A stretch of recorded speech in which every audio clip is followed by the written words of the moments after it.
Hey, this is Chad Judice, and you're listening to a special episode of The Art of Suffering. Our mess becomes God's message. St. John writes in his gospel, as Jesus passed by, he saw a man blind from birth, and his disciples asked him, Rabbi, who sinned, this man or his parents, that he was born blind? Jesus answered, it was not that this man sinned or his parents, but that the works of God might be made manifest in him. As he said this, Jesus spat on the ground and made clay of the spittle and anointed the man's eyes with that clay, saying to him, go wash in the pool of Siloam. So he went and washed and came back seeing. In ancient Israel, any manifestation of an outward physical, mental, or psychological disability was a sign that either that individual or his family had fallen out of favor with God and had been born into a perpetual state of sin. The earth-shattering revelation of Christ to his apostles and those in Israel who witnessed this miracle was more about what it implicitly denied than explicitly proved, that God and God alone could take something that would appear negative and turn it into something positive.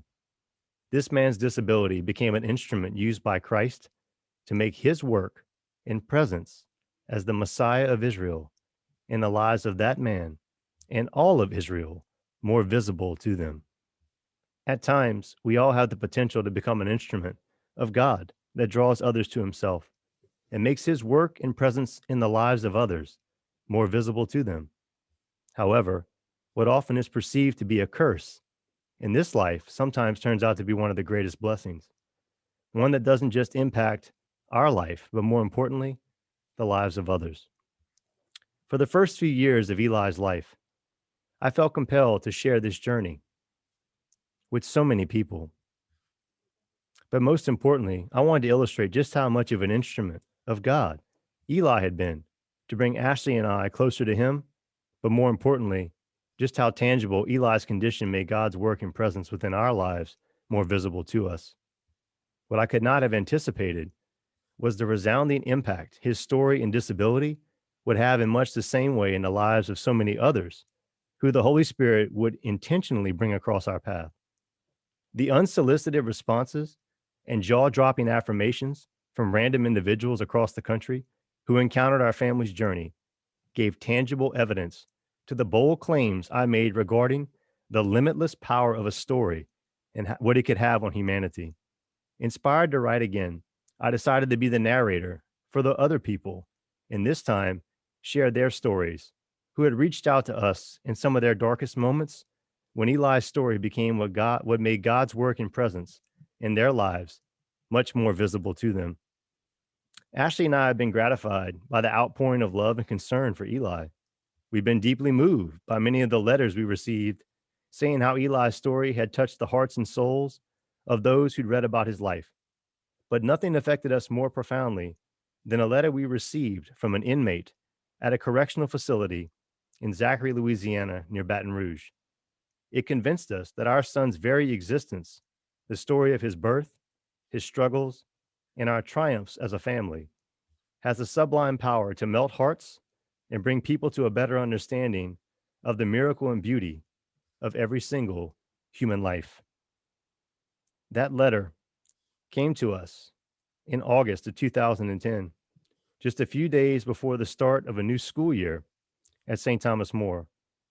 It was in an envelope, and in another envelope relayed by a prison minister, Easton and Robin Hebert of Lafayette. The Heberts had given a copy of Waiting for Eli to a specific inmate. He read the book and enjoyed it, and asked them to see that Ashley and I got this letter. Dear Mr. and Mrs. Judice, my name is Dale Godet. I am a trustee at the State Police Barracks in Zachary, Louisiana. Before being transferred here 3 years ago, I was housed at Angola State Prison, where I worked for the chaplains department and was a Catholic Eucharistic minister for 12 years. I am sure that you have received numerous letters and emails from people whose lives were touched by your son's birth. Sharing your faith and vulnerability in this book has also touched my little community. I loaned your book to one of the inmates here last week. He quit coming to church over 30 years ago and had basically given up on God when he came to prison. He is a loner, and although I have invited him to Mass time and time again, he has repeatedly refused my offer. Then last night, he returned the book to me with tears streaming down his face and asked me if I knew how your little boy was doing. I told him I really didn't know, but if he wanted, we could pray for your family. It was the first time in 30 years that man prayed the Lord's Prayer. Sometimes, when we take a leap of faith and take the path less traveled, we not only find everything that we've been looking for, but we also provide a service to others that our fear of inadequacy and rejection often prevent us from doing. St. John later writes in one of his epistles that there is no fear in love, and that perfect love casts out fear, because fear has to do with punishment. And so one who fears is not yet perfect in love. Yet if we love one another, God remains in us, and his love is brought to perfection in us. Today, I'm joined by Kyle Melanson. I'm sure many of you listeners remember him. He's a former guest on the program who is not only a very close friend, but also someone I've had a chance to disciple a bit and walk with in his role as a youth minister and young adult formation coordinator at Holy Cross Catholic Church in the Diocese of Lafayette. He doesn't just serve that church parish, but also serves the greater Lafayette area as a contact for Life Teen International. Kyle and I met around 5 or 6 years ago when I had shared Eli's story with a group of CCD high school juniors at Holy Cross preparing for confirmation. Kyle, welcome to the program, man, and thanks for being here today. Yeah, I'm super excited to be here with you and to just share with you in this journey of your story, and knowing the impact that this story has had on so many people, including myself. It's great to have that opportunity to share it to the greater Lafayette and greater beyond area. Well, I'm sitting here and I'm thinking back when we first met, and I know I was there, and I think Joel Sandridge was actually the confirmation coordinator at Holy Cross at the time. I remember, and there's a story actually in my third book, Growing with Eli, about a young lady who was in the audience that day at that confirmation retreat when I gave this witness, the Waiting for Eli witness. And there's a story about the impact it had on her at the end of my other book, my third book. But I'm thinking back on you and I and our friendship, and how we met and how we've grown over time in that friendship, and it's gotten much deeper than it was then. But I was thinking maybe you could talk about our friendship a little bit, just for the audience, in case this is their first time tuning in and they don't really know, they didn't hear your podcast. Hopefully they'll go back and listen to it. I want to encourage them to do that. But also, how did this story, impact you? I know that, we've had conversations. I think you're married to a woman who has someone in their family, if I'm not mistaken, that has a disability. I know you have a friend, a really close friend, who is, I think he's a quadriplegic, if I remember right. I know he's in a wheelchair. He's got a lot of issues going on. So maybe you can talk a little bit about, this impact that the book had on you. You've heard Waiting for Eli, you've read Waiting for Eli, and you've read also Eli's Reach, the book I'm talking about today. So what kind of impact did it have on you? So for me, I know that in today's society, we need kind of people to look up to, heroes in our lives, people that we look at and we see how they are role models for the church and for the teachings of the church. And for me, finding a faithful friend is a difficult task, to find someone who's going to not only be close with us in times of joy, but also challenge us to grow. And you have always been that kind of person for me, even reading your stories, having the opportunity to look at the story from the lens of the book, but then also to know you as a person. The book really frames, I feel like it's really pouring out your soul. That's what I always tell people. And so when I finally meet you in person, I'm like, what you see in the book is really what you get in real life. And that's the cool part about it. As I was reflecting a little bit about Eli's Reach, I got a different perspective as I read it again a little bit. I kind of had the chance to kind of retaste the book in those last couple of weeks. And what I really gathered a lot is the journey of the Father in you, and the journey of faith as a family, and to see the hardships that y'all had to endure. It's a story of redemption, as you said, through the lens of a child that had to endure such hardships and such challenges from the moment that he left the hospital. And my brother, I'm always just in awe and inspired by your love that you have for your family, and just knowing all of your kids, knowing your wife a little bit more personally now. It's just been a great opportunity for friends to grow. And what I love is that as a youth minister in the field, we don't have anyone, as you know, in the diocese that kind of helps form youth ministers right now. And so your office has been such a way for us to kind of lean in and just kind of grow from, if you will. And what's really funny is I remember when they announced that you were going to be in that position, I was elated. I was just thrilled when I heard that Chad Judice was going to be the person in that office. So I was excited, man. And so having read your books and having experienced your story, it was just a beautiful opportunity for me to continue that friendship. So I'm truly blessed to call you a friend. I'm humbled by that. Thank you so much, Kyle. It's been a privilege to walk with you, man. That story about the prisoner was pretty amazing, but it really pales in comparison to some of the other stories that are shared with Eli's disability, being an instrument for God, growing closer. In what ways has Eli's story impacted almost every facet of the culture of death? I have a lot of people I'm friends with who aren't necessarily Catholic, and a lot of the times we have debates and arguments regarding issues of pro-life. And so, like, to have a story to hand to them to say, okay, I understand your emotion about the topic, but let's take that emotion and let's put a face to it now. Let's put a person more concrete.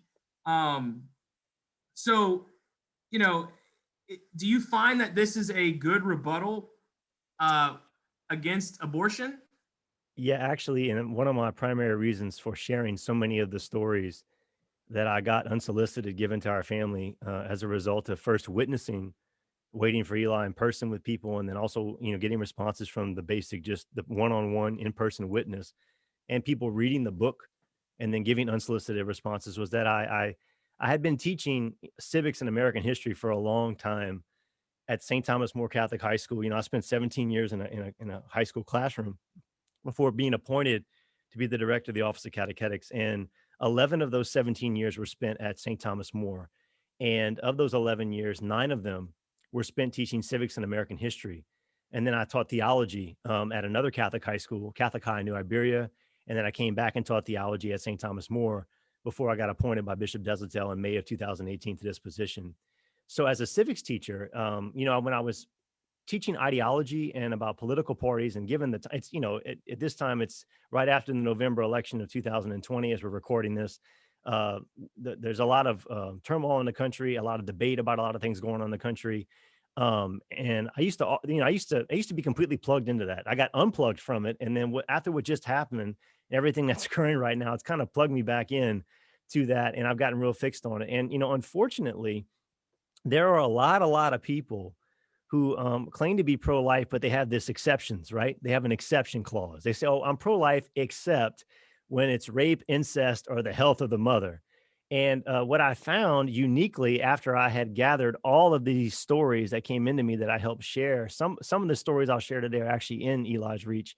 Others didn't make it into the book, but I found they came in after the book was published, but fit that same storyline. So I chose to kind of share them in the podcast today.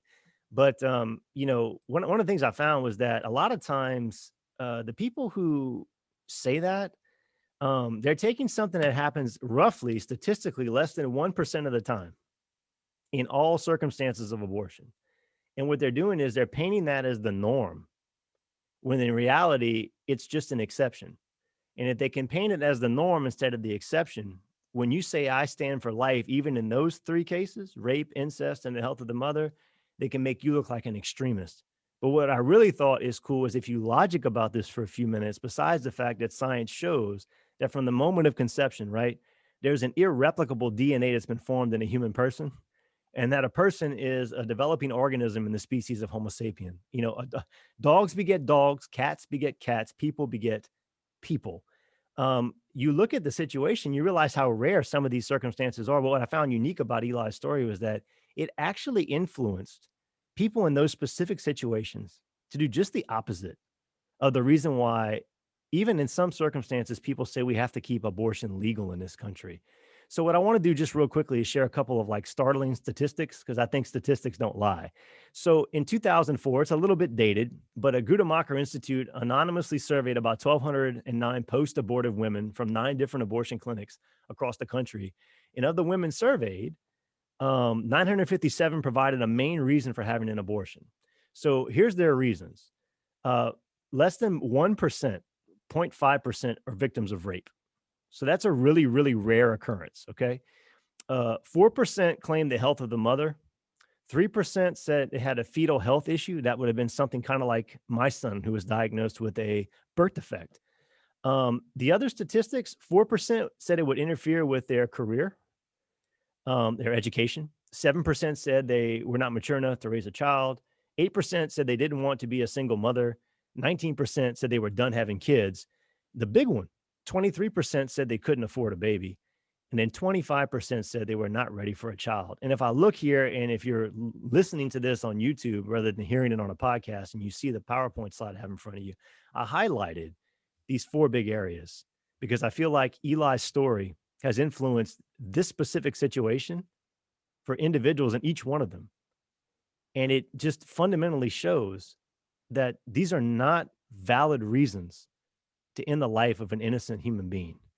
So what I want to do is kind of just share a couple of those with you, and I'll just kind of wet people's whistles. So hopefully, if they see this or they're listening to it, they'll be inspired to buy the book. It's not very long. The proceeds go to help Eli, and it's inspiring. So I'll start with a young couple. I know you do youth ministry. They're not so young anymore. They're older now. But at the time when I encountered them, they were a high school couple. And if you're watching on YouTube, you can see that this is Cameron Hayes and a young guy named Kyle Carmelo. And whenever I share this story with people in an audience, I always say, they were dating in high school, and a lot of kids date in high school, but like a lot of kids today, they're not practicing chastity at all. And maybe they're engaged in the conjugal act, in fornication outside of marriage, and of course that's not a good place to be. I'm not condemning anybody. I could go back and do a lot of things in my life differently. So I understand at that time in your life how your emotions drive your decisions rather than reason. And of course, the more we grow in our faith and the more that we cooperate with God's grace, He can pull us out of that darkness into the light. And they were dating their sophomore year and then went all the way to their senior year. And, they've been high school sweethearts. And of course, she got pregnant. And when she got pregnant, I think about what it was like for Ashley and I. I was a married guy. I had a career. My wife was working. We already had a child. We were established. And what happened to us with Eli when we got that diagnosis was pretty traumatic. So I couldn't imagine what it would be like, right, to be a high school kid in a relationship. And first of all, find out you're pregnant and know you can't take care of yourself, much less somebody else, and have the exact same thing happen to you that happened to us. And unfortunately, when they went to get their ultrasound around 16 weeks or, between 16 and 20 weeks, like Ashley and I did, they found out their child had a severe birth defect. And, I had a chance to meet up with Cameron, and I'm going to kind of let her share the rest of that story with the audience. Okay, whenever you're ready. Okay, so me and Kyle, we were dating probably for about 2 years in high school. We're best friends, always best friends. And we started dating. It was right after my 18th birthday whenever I found out that I was pregnant. And it was kind of a rough one with my family and everything. And then we all, like normal family, upset whenever you first get pregnant. And then we all got together and came around, adjusted. Third ultrasound, she did blood work right after, which I found was odd. I got a call about 2 days later, and she let me know that it came back abnormal and they needed to speak to me. She wanted to schedule it a day later to talk to me. And so I was like freaking out. And that's when we found out that it wasn't good. He said that there's no way of a chance of living.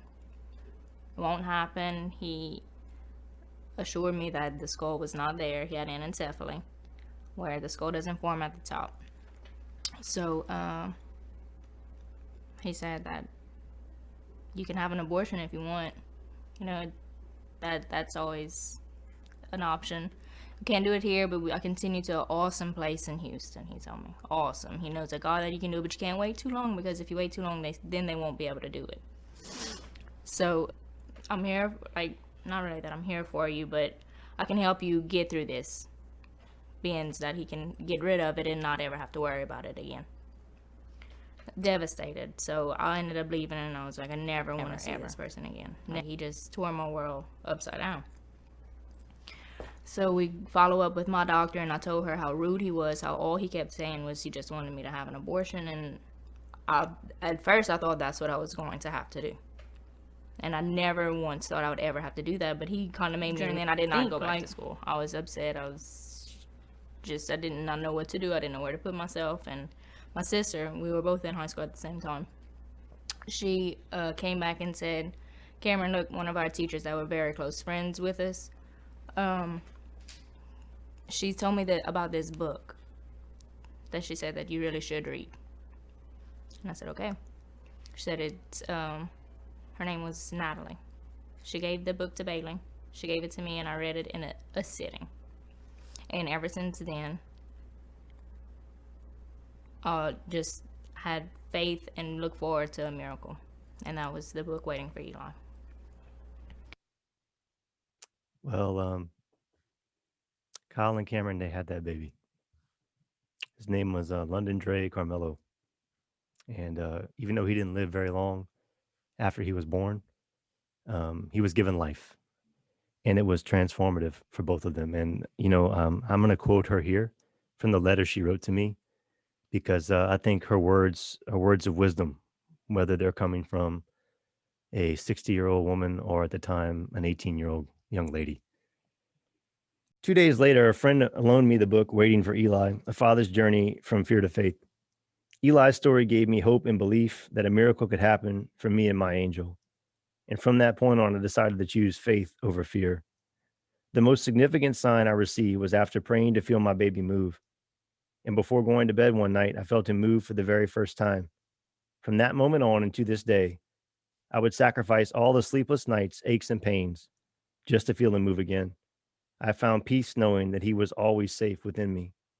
What began as a horrifying journey on February 14th, 2011, came to a peaceful end on July 10th. London Dre Carmelo became an angel in heaven that day. And though he took my entire heart, I know that my love went with him. His love continues through all who have come to a new or better understanding of our loving God and his plan for us.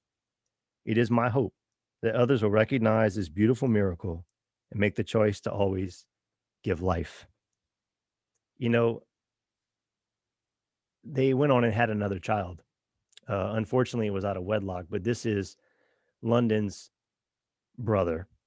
And if you've ever been to Charlene Richard, she's actually a saint we call her a little Cajun saint. She's in the process of being canonized. She's beatified, or maybe it's the process of being beatified. I'm not sure which one it is right now in our diocese, but that's a picture of a grave of London right next to her, because Cameron's mom is a DRE at the church in Richard. And at the time she was, and this is a picture of their child. And here he is. His name's Porter. And, to kind of put the tipping on the iceberg of this story from a Catholic perspective, for me anyway, was that not long after, they had their second child, I was talking with her mom, who I was friends with through all of this. And she was pretty upset because they weren't married in the church. They had a child out of wedlock. And this is pretty typical today in our society. And she called me and I said, look, just keep praying. St. Monica prayed for 40 years for Augustine. A lot can happen. Just love them and just keep witnessing the faith. And, eventually she called me back one day and she was just like, you'll never guess what happened. And I was like, well, if God's involved, I certainly, think I can imagine what happened. And she said, well, they went to confession and they got right with God and they ended up getting married, and they're still married today. And I just think, this is a fruit of my son's life, and I really can't see it any other way. And obviously Eli became an instrument that God was using to make, God's work and his presence in their lives more visible to them in this story. So that's a great example, right? And I always think of Bishop Barron, when he talks about invasion of grace, Yep. the story has the potential of being an invasion of grace upon people's lives. And this is a beautiful testimony of invasion of grace here. God can take a sinner, and make him into Yes. a saint. Praise God. Absolutely. That's why I'm always a proponent of potential, right? Like everyone has this great potential within them, right? Yes. And so like, I always hear, Chad, members of the pro-choice movement, they're always insisting that abortion must be kept, legal when the life of a mother is at stake. And once again, like you just showed, it's very rare, right? And often they say nothing could change their mind, but Eli's reach and Eli's story obviously had that impact. Can you share a little bit about that? I can. This one's not in the book. In fact, the person that gave this to me originally wanted to remain anonymous, and I've honored that request. But this is a real person that had an affiliation with me. I won't say how because I don't want to reveal too much. But the testimony is so powerful. I just could not share it to show that yes, even in those circumstances, you can make the argument and then try to relate it to a story, and people really just miss it. But if you just share a story and then you relay the argument, it's much easier for them in their humanity to make that connection. I think that's what Waiting for Eli does. So let me kind of prelude that with this story too. This story is about, you hear a lot of people that are infertile, right? And they can't have children. And of course, a lot of people, because they can't afford a child, decide to abort them, right? Well, with Samantha and Bobby Lahaye, that was what they were dealing with. They were an infertile couple and they were trying to have children and they couldn't have one. And she was a social worker and she would do a lot of things for one of the educational systems here in Louisiana. I think she worked with vision and hearing impaired children. And she ended up going out on assignment one day and she came across a woman who was babysitting this beautiful girl right here with Down syndrome. And she was in a foster care home because when her parents had her, they couldn't afford to take care of her. They couldn't provide for some of her medical needs. And they decided that the best thing they could do was to give her up for adoption. And when Samantha first saw Aubrey, and the caretaker kind of jokingly said, hey, well, you could take care of her. You could be a foster parent for her. You don't have any kids. And so she goes, oh, I don't know about that. Let me go home and talk to my husband about it because you seem pretty serious about this. And when she came back, they ended up deciding that it was a good move for them to be a foster parent for Aubrey until they could find her a home and a loving family that would want to take her in so that she could have a mother and a father. And I'm going to let I'm going to let Samantha kind of finish the story about what happened with her and Bobby whenever they encountered Aubrey. Abandoned me. The book came into my life when I met Aubrey. I was working with the blind and visually impaired in Opelousas, and I went into a home, and the foster mom was rocking her, and I just thought she was the cutest baby I'd ever seen. And the foster mom started laughing. She said, well, she could be yours. And I laughed back at her saying, yeah, like, I'm sure. And she's like, no, really, you could be her foster mom. She needs one. And my husband was away, he was hunting. And so when he got home, I told him about it and he was like, you seem to be really interested in this. So I made an appointment. I called the foster mom and I said, hey, my husband's home, we'd like to go meet Aubrey. So she's like, sure, y'all come over. And I mean, the minute he met her, he fell in love with her. She just took his heart. Being an itinerant teacher and traveling, we share rooms, and a co-worker of mine who's also an itinerant teacher, she said, there's this really good book, Waiting for Eli. Maybe you should read it. And I was like, okay, I need some guidance. I need to know, like, if we're in the right area, what to do, because we both had a lot of emotions. So I started reading the book and just crying, and it was like two totally different circumstances, but I understood what Chad was saying. I understood it was a lot of the same feelings, even though it was totally different scenarios. I just had a lot of those overwhelming feelings that he did. And it was like, well, I mean, he had the same feelings. We're going through the same things. So we must be on the same track. And as I would read it, I'm trying to write things down from the book. And so I run to a little table in our bedroom, and I'm looking for something to write on, and it was a prayer book. And when I opened it up, just all these prayer cards start falling out. One was the prayer card for motherhood, and St. Teresa the Little Flower, which Chad talked about in his book.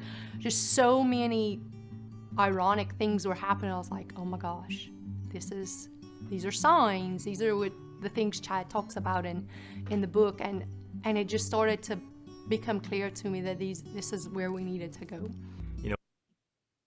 So I'm going to quote her from Eli's Reach. So your book opened my eyes and helped me through the journey to foster and adopt our beautiful daughter. Thank you for sharing Eli's story. God has used it to change the lives of so many, but especially our families. So Samantha and Bobby, a lot of people, when they're infertile, they want to take matters into their own hands. They want to use, science and, abuse science. Science is supposed to heal the human body. It's not supposed to augment it or change it or supplement the natural process within it with some exterior thing that invades it. And some people don't have children because they're not supposed to have a child, because if they would have had a child, then Aubrey would have never had a family. And this was their destiny.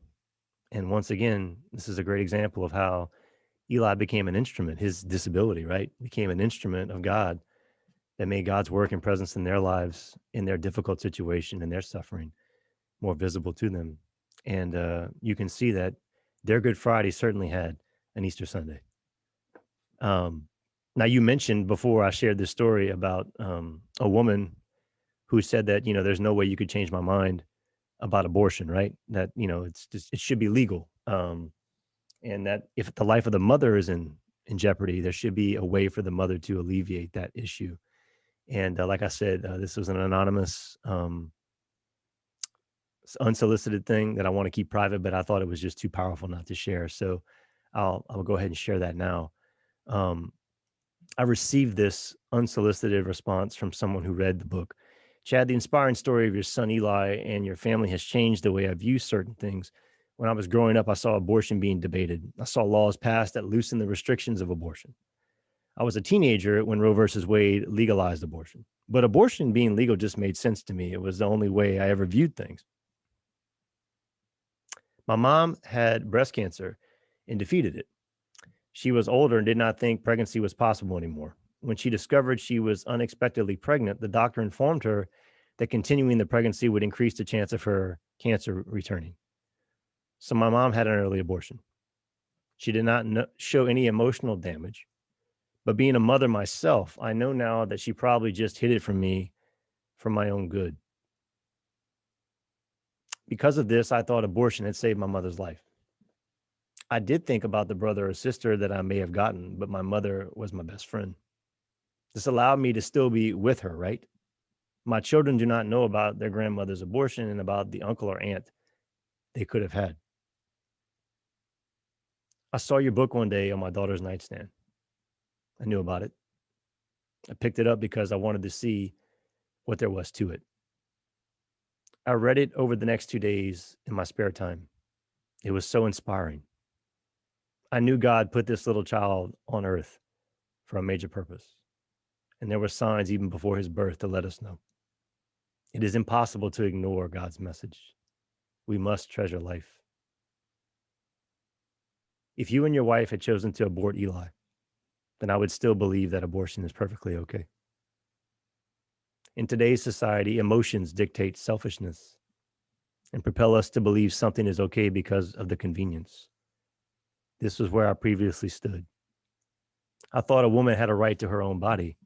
And although that is true, it's also true that the poor child has a right to their body too, and they have no voice. We must act as their voices. I simply acknowledged what I knew in the back of my mind was right the whole time. Thank you for sharing your family story because it opened my eyes. and I will recommend it to others in the hope it will do the same for them. I don't know how you can really argue with that. Right. One of the biggest issues in the church today is, close to 51% of practicing Catholics don't see abortion as an intrinsic evil. And that's an evil in itself, right? Innately evil, right? Something that's completely black or white. It's wrong. Despite the fact that it has been revealed to God, by God in natural law and safeguarded by the church. A false philosophical equivocation is given to issues like abortion and the death penalty under the guise of the so-called seamless garment.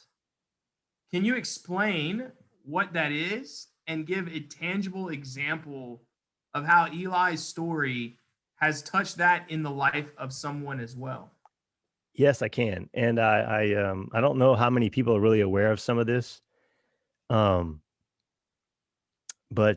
the idea of the seamless garment really evolved, and there's no magisterial document you'll find on that. There's nothing in sacred tradition that mentions it. It's an ethical belief that was forwarded by a prominent cardinal in the United States in the 60s and 70s. His name is Cardinal Joseph Bernardine. He was the Cardinal Archbishop of the Diocese of Chicago, Illinois. And it really is just this huge philosophical conundrum. It's a logical contradiction. And if you bear with me, I'll try to explain that very briefly. But basically, it's giving an equivocation to the right to be born and every single other right that proceeds from that. In other words, if you can't be born, then there's no way any of these other rights can be violated. And it's become very popular, and it's just a contradiction because if you can't be born, then there's no way that you could have anything done to you that would violate any of your personal inalienable human rights that God has given you. So I'll give you kind of an example from a couple of bishops that I'm going to quote here. And one of them is the current Archbishop of Chicago, Blaise Supich. And this is a co-op from the Chicago Tribune equating Planned Parenthood's alleged sale of baby organs from aborted babies to be on the same level, the same equivocation as other social justice issues.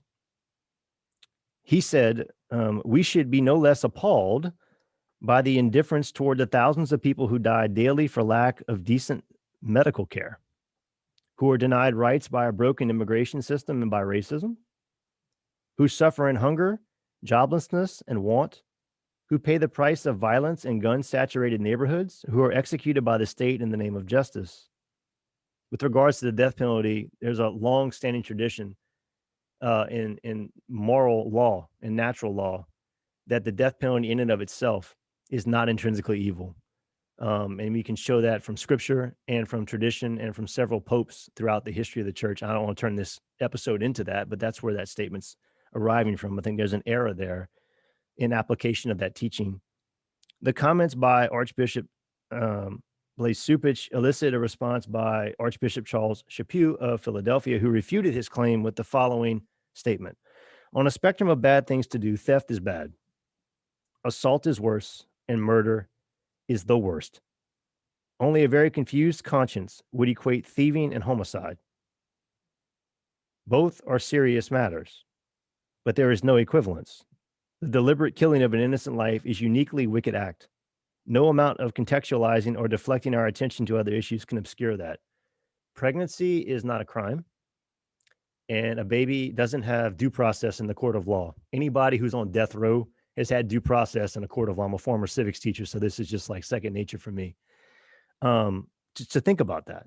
So this is one of those particular instances where this is a prevalent thing in our country, and it's a prevalent thing amongst Catholics. And another example that I'll give, because I'm the director of catechesis, is if you look in the current catechism of the Catholic Church, the one promulgated in 1992 under John Paul II, and the one that's been modified, although it's not an infallible document, it is a comprehensive explanation of what we believe as Catholics within the realm of faith and morals. And if you look at it and you look at the commandments, it is a violation of the fifth commandment to get drunk. But the fifth commandment says, thou shalt not kill, and you're killing, right? A part of your natural function in your body. Your intellect is already weakened and darkened by original sin. Your will is weakened by that. Why would you want to add any foreign substance to your body that would increase that? But that's not the same as taking an innocent life. So although they're both a violation of the fifth commandment, one is more severe than the other. Taking an innocent life and denying somebody the right to life is the ultimate evil. And it is not equated with a restriction of the other rights that flow distinctly from the right to life itself. So I hope that's an easy layman's way to understand what the seamless garment is and how to like refute that if it's presented. It is an argument that we hear, though. I mean, a lot of people today want to push the issues of social justice, and they want to keep abortion in the corner and not talk about that. But that is the issue. You know, it's the fundamental social justice issue. There is no other. You don't have social justice if you don't have life. Everything flows from the dignity of the human person. I taught that to high school kids. I mean, it's, I've taught Catholic social teaching. This is the fundamental right. You can't equate the other ones with it. Without this one, no other right exists to have an option to be removed from you. So, yeah, you're right. And I mean, once again, I don't think this has been well logically thought out. I think it's an emotionally driven decision. And, if you logically think about it for a minute, it just doesn't make sense. It's an error. And I don't care who promulgated it or who talked about it. If it's not preserved by the magisterium, it's not infallible. That's so true. So I'll give you a couple of examples. And this is one of, like I said, we want to honor life from womb to the tomb. Okay, so there's a couple of them that kind of hits on that theme. Dear Chad, waiting for Eli has truly opened my eyes to what is right in front of me, as well as opened my heart to God. I'm a 33-year-old and have a 2-year-old daughter. After reading the book, I realized how much I take my family for granted. I am truly blessed to have a healthy child, but I never stop to thank God for it. I have secretly been battling addiction and have known for quite some time that I need help. The thought of suicide had passed through my mind numerous times. Reading Eli's story, waiting for Eli, truly has been the help that I needed. I opened my heart up to God and I prayed for help. I feel like a new man. I never want to go back to that dark place again. I am sure you hear stories from parents all the time, and this story is the reason I will be able to watch my daughter grow up. If I would not have read Waiting for Eli, I may not be here right now. I am grateful that I can give my daughter the father she deserves. God bless. I mean, what do you say to that? And people honestly believe that suffering has no meaning? For someone to say that to me in all that I've experienced, I can't help but want to help them. But at the moment, I just want to laugh at them because they just don't understand the value of the cross. And this is a great example of the value of the cross, This is a picture of us marching in 2013 at the 41st annual March for Life, or the 40th annual March for Life. And I was able to return the following year in 2014. And I was invited to be a guest speaker at the pro-life march there by the Archdiocese of Washington, D.C. at St. Matthew's Cathedral. And when I got to return there, I was able to give my verbal testimony about waiting for Eli there. And when I did, I got some pretty good feedback when I got back. This is a picture of me actually giving that presentation for the people that are watching this on YouTube that day. It was so cold, man. I've never been that cold in my life outside in the snow. I live in Southwest Louisiana. We don't get a lot of snow here at all. And I gave that testimony. And of course, like we said earlier, it's a very small percentage of people who actually, choose abortion because of rape. And we got a friend, that was a guest on the show.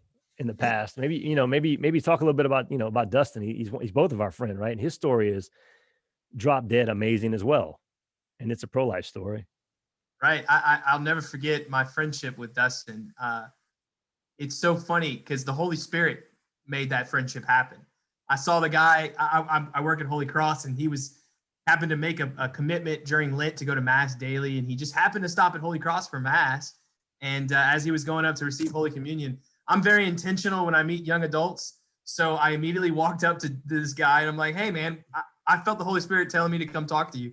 And he's like, cool, man, what's your name? So I tell him who I am. And he knew who I was. I didn't know how he knew who I was, but we started talking. We both had the same spiritual director. That was really cool.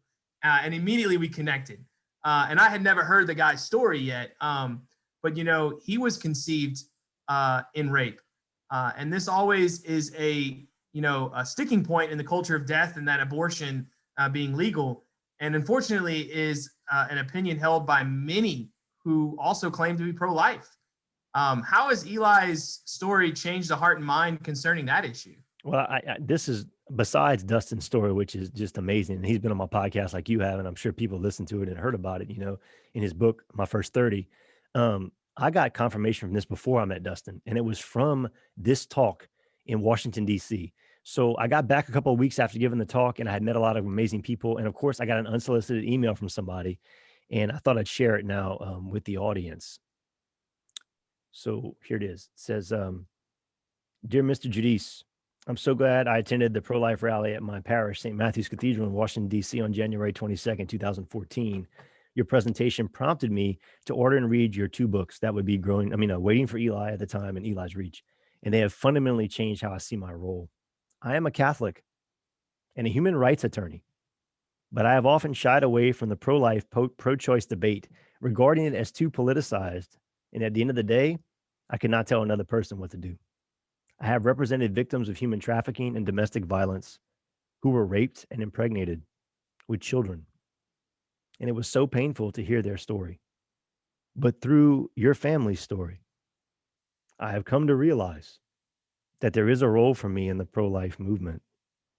And it is in my purview to advocate for the dignity of all human life without being judgmental. Thank you for sharing your story. May God continue to bless you, Eli, and the rest of your beautiful family. Sincerely, Christina Perello. If I misenunciated her name, I apologize, and she happens to hear this. But wow. So, when people tell me there's exceptions for abortion, God has shown me otherwise. I didn't go looking for these stories. They found me. I just shared mine. And you never know what happens, right? When you share a story, it can have life-altering consequences. Literally, right? Life-altering consequences. Yeah, you've shared some pretty incredible stories. I've tried. These are just some. This is just a taste of, and there's many more. But people hesitate. I don't know why. We all have a story, man, and they're all worth hearing. You shared some pretty good examples of how Eli, has been an instrument, obviously, in the pro-life movement to make God's work and presence in the lives of others more visible to them. And bringing about, that tangible change of heart, that invasion of grace. In closing, I know your family has a special devotion to Blessed Francis Xavier Seelos, who you claim interceded for Eli and saved his life on Easter weekend in 2011 with a bona fide miracle. Can you share that story with us? Yeah, I'll try to keep it as short as I can. Easter week of 2011 is one, Holy Week and Easter weekend of 2011 is one my family and I'll never forget. Shortly after Eli was born, they put a magnetic shunt in his head, and it's a device that helps regulate neural fluid that flows up and down our spinal cord. Anybody who doesn't have spina bifida, which is the birth defect Eli has, wouldn't need that. When he put the magnetic shunt in his head, he also told us that at the center of Eli's brain was a cyst, and that as Eli continued to grow older, the cyst would grow with him. And eventually, as he grew, so did the cyst. And unfortunately, it became an issue that weekend. Throughout Holy Week, he had some signs of he was lethargic. He wasn't doing good. And those are some classic symptoms that you might have a shunt malfunction, like the fluid is overflowing, or the device is not operating properly for the child to function. So my wife took him to New Orleans. I stayed in Lafayette, and about midweek, we're looking like we may have to do a surgery, but it looked like maybe not. They were able to adjust the setting on the shunt magnetically without doing an invasive surgery, and he was able to come home. So I kind of breathed a sigh of relief, and I said, "Hey, this is great. Good Friday." I woke up in the morning. He was outside playing with his cousins in a swimming pool in the backyard with my wife. I thought we had avoided a crisis.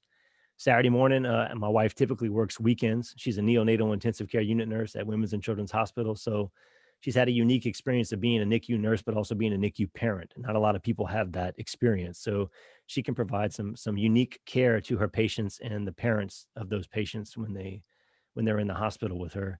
But when I woke him up that morning to start the day routine with him, he looked worse than he had the week before. So I called my mother-in-law, who I'm very blessed. She's also a retired nurse, who said, "Well, hey, let me come by the house, pick him up, bring him to, dye Easter eggs with his cousins, and then I'll get back with you." So she came pick him up, and she left with him and my older boy, Ephraim. We only had 2 children at the time. Today we have 3. And when she got there, within 20 minutes of getting home, before I left to go to the gym, I got a phone call, and she said, "You need to meet me at the hospital." So I drove to meet her at Women's and Children's, where my wife was in the NIC unit in the emergency room. And they decided at that moment that it would be best to probably send him to New Orleans, which is where his pediatric neurosurgeon was, who is the person that implanted the shunt at his birth and could give him care. So my wife got on an ambulance with him, and they drove straight to New Orleans in the ambulance. And my mother-in-law, my father-in-law, and I took a parallel route on Highway 90 and drove to New Orleans at the same time. Leaving at the time, my son is 15 now, but at the time, Ephraim was maybe 5 or 6 years old, and we left him back in Lafayette with my mom and dad. And about halfway to New Orleans, he had a major seizure in the ambulance. He also has epilepsy. So they stopped in Baton Rouge to make sure he was stable, and then they finally got him to the hospital.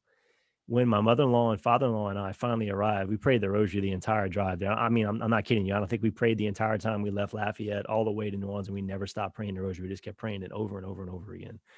And when I got there, it was Holy Saturday. It was in the evening. The pediatric neurosurgeon came to us. He called in his team for an emergency surgery. And they rolled Eli into surgery on Holy Saturday evening, I guess around 10 o'clock. And he didn't finish operating on him till about 3 or 4 in Easter morning. And, when you're in Tulane University Medical Center in downtown New Orleans in the waiting room of the hospital, there's this computer screen with the names of the patients and the doctors. And then there's a little phone that rings. And if there's a room's full of people, they'll call, and if somebody will pick it up and they'll announce the name of the patient, and you'll go check on the patient and where they're going to be moved into, whether they're going to be moved to the ICU or whatnot. Well, that night there was nobody in there but my mother-in-law, my father-in-law, and my wife and I. There was only one name on that screen, and it was my son's.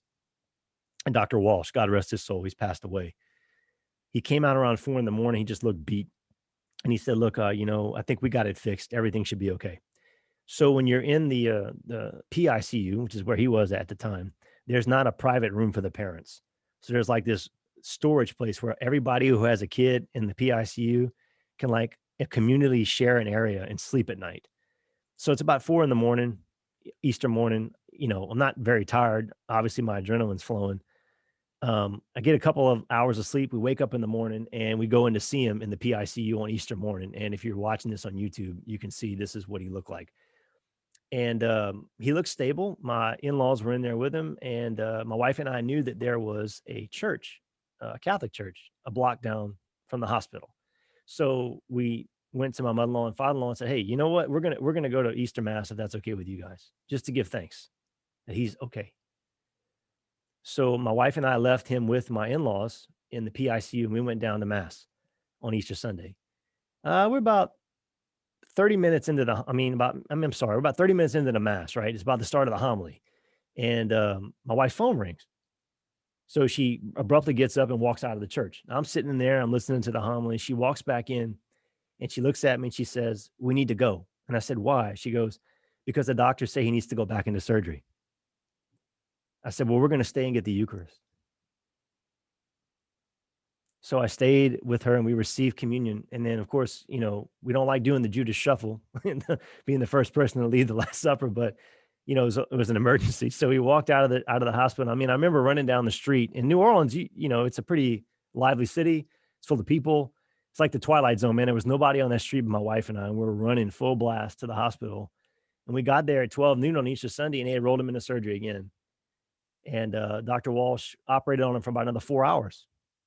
It was about 4 or 5 in the afternoon, and he came to meet us, and he just looked completely wiped out. And he's like, "Okay, I'm pretty sure that everything's okay. Like, we had to move some things around in there, but everything looks good. I'm watching him on the monitor right now. Everything's fine."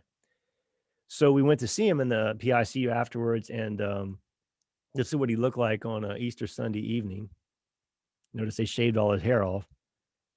And, I was pretty tired. And there was a group of friends from my in-laws who lived in a little suburb outside of New Orleans.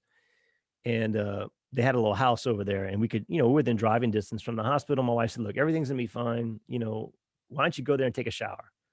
So I said, "Great." So I got in the car, man, and I drove out to the place where the house was. And I got down and took a shower, and I got out, and my phone rings.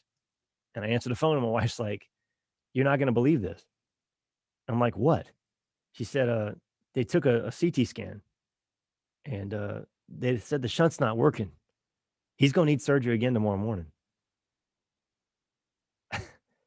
I got in my car, man, and I drove back to the hospital. And like for a year before this, when I found out about the cyst in his head, I had been praying in the chapel every day at St. Thomas More. And I had a prayer card from Blessed Francis Xavier Seelos, because I had visited his shrine, which is about a mile away from that hospital whenever Eli was first born. And I had a first class relic from him, and he's not canonized, but is beatified. And I put that under Eli's pillow the whole year I'd been praying. And what I had been praying for is I said, "Look, just ask God to remove that cyst, or at least prevent it from being an issue." That had been kind of my daily prayer in the chapel. Well, I got back to the hospital and I realized that I didn't have the prayer card, but I went online and I went to the website and I found it. And I went sit down next to my son in the PICU that night with the prayer card of Blessed Francis Xavier Seelos. And just for time's sake, I'm not going to get into his story, but he was a healing priest, and in many ways, physically, emotionally, psychologically. He died of yellow fever in New Orleans in the 1800s, treating patients there. He gave his life taking care of them during a pandemic. Oh my God, I truly believe you are present with me. I adore your limitless perfections. I thank you for the graces and gifts you gave to Father Seelos. If it's your holy will, please let him be declared a saint of the church, so others may know and imitate his holy life. And through his prayer and intercession, please give me this favor. So I asked him to intercede to Jesus to shrink my son's cyst, or just remove it so he wouldn't need that third surgery. I mean, he'd been in, anesthesia for over 24 hours, really without coming out of it at all. And I didn't think if he went in under another surgery, he would come out. And I went to bed that night in that room, that community room, and I slept rather well, given the situation.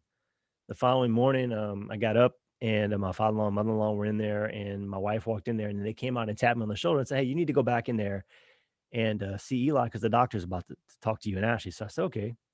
So I went into the room to see him on Monday morning, and I put my hand in his hand, on my finger in his hand, and his hand was kind of like touching my fingers.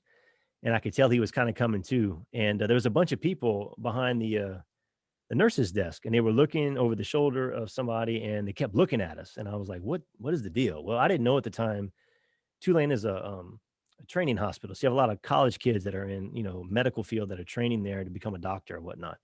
So I felt the tap on the shoulder, and was Dr. Walsh. And he said, "Hey, I want to talk to you and Ashley." So I walked into this room after leaving Eli there, because I could tell he was coming out of the anesthesia. And usually I was expecting a room full of people, but it was just him and his resident. And his resident, I don't think he wasn't from the United States. He looked like he was from China, to be honest with you. I could be wrong, but he was somewhere on the southeastern part of Asia. And from what I gathered when we had conversations, this dude wasn't a guy of faith, right? So he's like sitting there, and his face is like just white. So the doctor starts talking, and I think he's going to tell me, "Hey, I've done everything I can do for your son. I got to go back in there right now. And if I don't, he's not going to make it. You might want to prepare yourself for the worst." That's what I was expecting. And this is what he said to me. He said, "Eli's cyst was preventing the tubing of the shunt from draining properly and was thus causing the initial problem that we had to address on Holy Saturday. This procedure is quite normal in children with the type of spina bifida your son has. I've dealt with it many times. The operation is so technical that I often have to navigate draining tubes around the harder outer membrane of a cyst to allow the fluid to drain from the ventricles in your son's brain into his spinal cord. In the initial operation on Holy Saturday night, I was hopeful that the cyst would decrease in size over an extended period of time, thus collapsing and freeing up the ventricles and allowing the shunt to function properly. Since that was unsuccessful, he went back in. During the second operation last night, I and my team believed we had navigated the tubing around the harder outer membrane of the cyst and that the fluid was draining properly. It appeared to be doing so based on what I observed on the monitor. I watched it for a while to make sure. The CT scan taken after surgery last night showed the tubing had not actually reached the ventricles as previously believed, but instead fell off into the cyst, draining it at a rate that caused it to decrease in size by 75% overnight. Either your son had a malformed ventricle that is now draining properly with the aid of a shunt, or it's the first time in my 40-year career when operating on patients with this condition that I've encountered a cyst like this with no outer membrane. I suspected that Eli's ventricles would continue to enlarge due to increased pressure on his brain because of the cyst, even after the first surgery. However, even after the 2 consecutive surgeries since Eli has been here, the MRIs have consistently shown his ventricles have never enlarged. There is a possibility that after the cyst collapse and eventually dissolves, he may no longer need a shunt. What I am seeing in the MRI now would not warrant a need for one. I'm planning on writing a medical study on this because in 40 years of practicing this type of medicine, I've never seen anything like this. And, he used to talk to my wife, but he was talking to me. She's the medical person, right? And I said, look, doc, I don't need an explanation. I know what happened. And, I got up and I walked out, man. And 2 days later, Father Manny Fernandez, who I'm friends with in the diocese and had prayed over us when my wife was pregnant, he drove all the way to New Orleans upon my request. He's a healing priest, kind of like Father Seelos. He came pray over Eli, and then he left. And when he left, I walked him out to his vehicle. And when I came back into the hospital, I went back up the elevator. I got back to the floor, and Eli was in the PICU. It was Tuesday of that week after the surgery, and he was up and around. And my wife said, "You'll never guess who came by while you were gone." And I said, "Well, who?" And she said, "A priest from the Seelos Center. He prayed over Eli, and he left a prayer card on the pillow. And wouldn't you know that when I went to pick up the prayer card, it was the same one I had prayed on Easter Sunday night when I asked Francis Xavier Seelos to intercede for my son." So whether the Vatican ever reviews a medical report or whatnot, I know he interceded for us. And 3 days later, my son was, in the back of a vehicle, and we were driving back home to Lafayette. And this is a picture of Eli, and this is a statue at the Seelos Shrine. I've actually sat on the bench there. If you've never been there, I would encourage anybody in New Orleans to go. It's a great place just to pray and reflect. And there's the prayer card I found on the bed, and that's the picture of him going home. And Kyle, as we were driving home that day, back in 2011, I look back and he's smiling at me, right? 1 week after having almost 3 major brain operations in a row. I kept thinking about when we first got that initial diagnosis and how so many people, right, had prayed so hard, right, for the ultimate miracle that he would be completely healed. And if that would have happened, it had been acknowledged very quickly and then forgotten. Instead, God's reach into the lives of others through Eli's imperfections, continued imperfections, has truly been immeasurable and has made his story timeless. And it's a story that would have ended in the darkness of an ultrasound room if Ashley and I would not have said yes to life. And that is the beautiful thing about his reach. His reach is reaching out to millions of people, thousands of people who take the time to open the book and read it and acknowledge it, experience it through those lenses of these stories of miracles. And I'm always at awe and inspired by it. And, I think about, what we talked about not too long ago about, these things being just coincidences. There's no way, like, I mean, the fact that a Seelos priest came to visit him, I mean, you can't, God is so amazing. There's no such thing as coincidences like that. I mean, my friend, I couldn't make up a story that good. Exactly. Well, I got to say, thank you for, letting me be here today and walk with you through this. It really is an honor and a privilege. And the world doesn't need any more arguments. The church has all of those. But what it desperately needs is examples, these stories. And your family and walk is that example. And a virtuous friendship that is centered in Christ and focused on the good, rather than just that, the thrill of time. If it's focused on good, it's a true friendship, and I've been blessed to be a part of that with you, and I'm thankful for more years. The book of Sirach states that a faithful friend is a sturdy shelter. Whoever finds one finds a treasure. Faithful friends are beyond price, and no amount can balance their worth. Faithful friends are life-saving medicine. Those who fear God will find them. I do fear the Lord, and He has blessed me with a friend like you, Chad, and I really do appreciate it. Well, ditto, dude. On that, I mean, you're a blessing to have in my life, and it's been a privilege to walk with you. And thanks for being here today and help me. I wanted to keep the format the same, kind of a question and answer. It's kind of hard to tell your own story and ask the questions, so you got to have somebody who's asking those questions. So I really appreciate your help in that. And for you guys who are watching this, or you guys who are listening, if you enjoyed this program, please share the podcast, share this video on YouTube, give it a rating, like it, subscribe to my channel, leave a comment. And if you'd like to invite me to speak at an event, pick up a copy of the books, shoot me a message on social media, or go to my website at chadjudice.com. And all the proceeds that I get from my writing and speaking always go to pay for my son Eli's lifelong medical expenses. Remember, we must boast most gladly in our weaknesses, so the strength of Christ might be with us. For when we're weak is when we're strong. And it takes a Good Friday to leave behind who the world says we should be in order to rise again with Jesus Christ on Easter Sunday as the person He created us to be, a saint. Until next time, God love you. In a world that says give up, I did not yield. I gave my all